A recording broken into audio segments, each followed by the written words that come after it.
Welcome to the 2019-20 Parkside Women's Basketball Season Preview, brought to you by Hampton Inn and Suites. Jen Connolly, our guest, back now for second year at the Rangers helm. And Coach, thanks for your time. And you look back, year number one for you last year, a team that went 12-15, 10-10 in conference play, got into the conference tournament.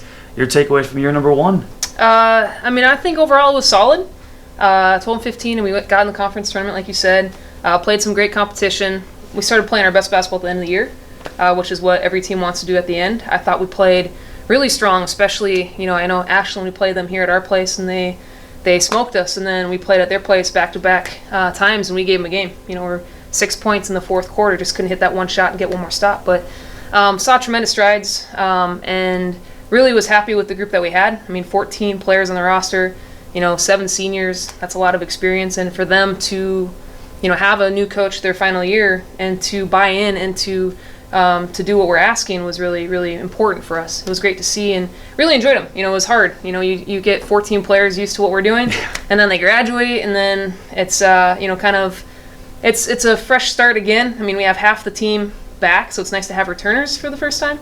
But then we have 5 newcomers too, so about half the team's new. So it's exciting as well. You talk about 7 players back, 5 newcomers, lost 7 seniors. Of course, you have to start there. And you lose that kind of production. How do you go about maybe filling that void? And do you feel like you have the pieces to fill that void? That's a great question. If you look at our roster, we return Finn, obviously, was first team all conference, 12 points a game, so she's our leading scorer. Mm-hmm. But other than that, we graduated 6 of our top 7. Mm-hmm. And so that's a question that we'll have to answer. And we have some players. I think Taylor Stevens going to surprise some people. Last year she did a great job of facilitating and distributing the ball. We kind of put that pressure on her to score. And so I'm excited to see that wrinkle to her game. She can, but she just didn't have that mindset. And so for her, that's been an adjustment that she's embraced. She's been great with. You look at our other returners, Lish and Ina. I know they didn't play as much last year, but whenever we needed key defensive stops, those 2 were always in the game. And so for me, I was excited to see them come back in great shape. They both came back in excellent shape. They both added to their game too. So offensively, they're ready to do some damage as well. So fortunately for us, what we do with our motion offense, it's not one person. We're not working for one person to get shots. It's not like we need Finn to score 30 to win.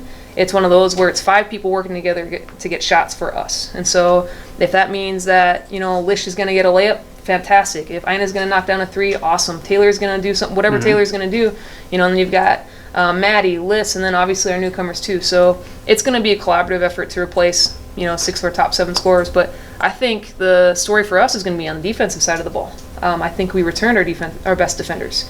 And so I'm looking forward to us being stoppers. Last year, I know we got better defensively compared to the year before, but this year, I think that our group they're eager to, they're really good defensively on the ball. And so that's fun to see. When you do shell, they're moving.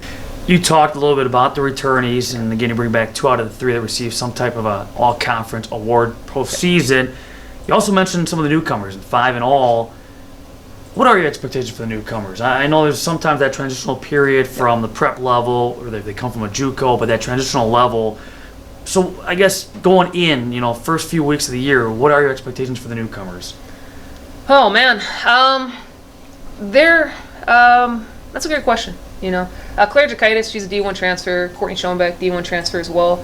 I expect them to be ready to go. Claire's probably the oldest sophomore in the NCAA because of redshirt and then a gap year. And so she's very experienced. I know scoring I unleash Eichler on them all the time in practice. And Eichler, she still has it. And Claire does some things where I'm like, holy smokes, she's going to be a weapon for us for sure. There's no doubt. She's a great fit for what we do. Courtney, she's probably one of the most coachable kids I've worked with. You can see it, every time we're doing a rep, she wants to know, what is she doing wrong, and then she makes quick corrections, and so that's exciting to see too. And so she's probably the most improved that I've seen from day 1 to today, which is awesome.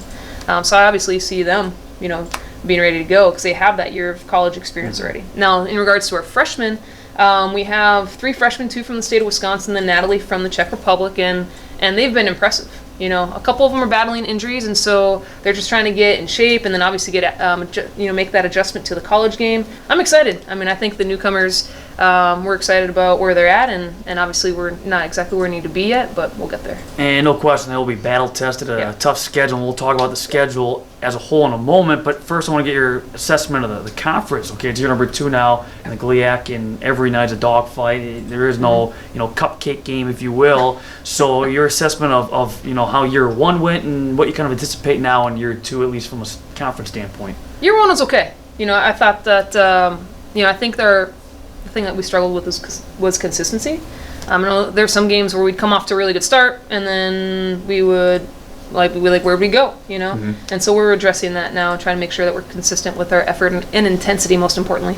I feel like we had good effort last year, but I don't think the intensity was always there. I felt like we were trying to gauge the level of the opponent, And that's one of those we have to realize that our biggest opponent is us. I know our schedule, if you look at our schedule, our non-conference schedule, it's we tough. we have Sweet 16, second round, and then 2 first-round opponents, and then in addition to what we face in the GLIAC. And so we'll definitely be battle-tested. But I thought the first year was solid. Second year, obviously Grand Valley and Ashland, they returned. Those players are finally seniors, so that's exciting.